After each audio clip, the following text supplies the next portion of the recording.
Can you think your way out of being sick? Can you think your way out of being sick?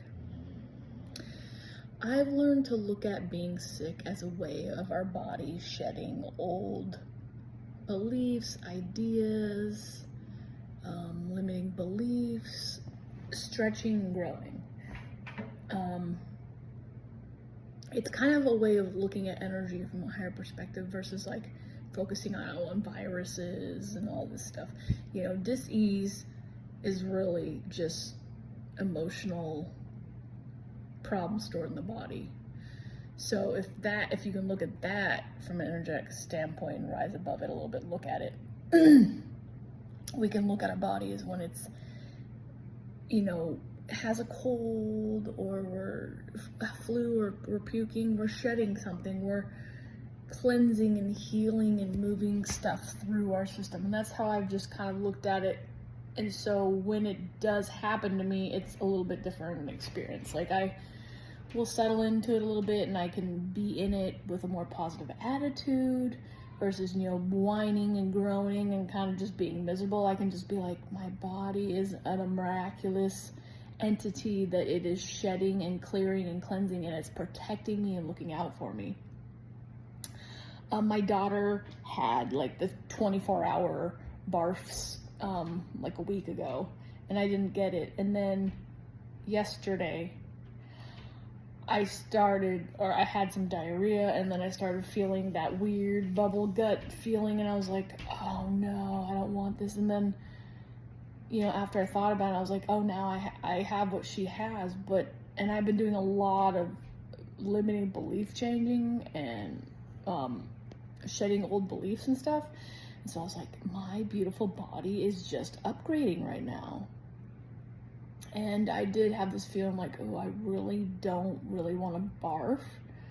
So I told my body, I was like, body, I love you so much. Thank you so much for the healing work that you're doing and all the cleansing and shedding you're doing.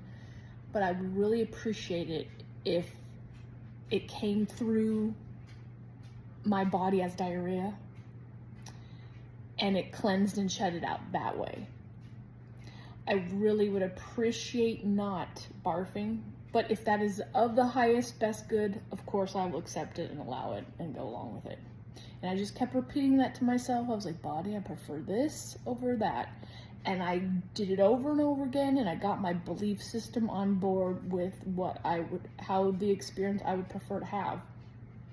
And every time my mind wandered back up to the barfing part, I would go back and reiterate what I was hoping to have.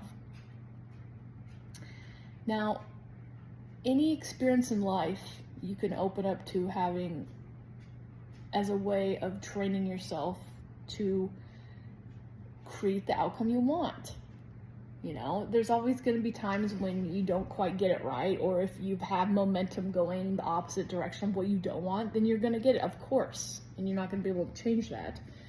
But the more you get in the habit of training yourself for the outcome that you desire in any situation, the more you're going to start getting what you're hoping to have, that you're wanting to experience. And that's what I experienced with it.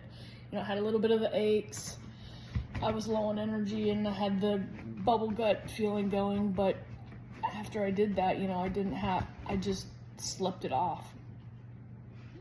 That was it. I just had to decide and get behind it and continually put myself back in the place of knowing and believing and trusting how I wanted it to happen. And more than once, a million times, this has always surprised me with each and every little situation that I practice and play with it.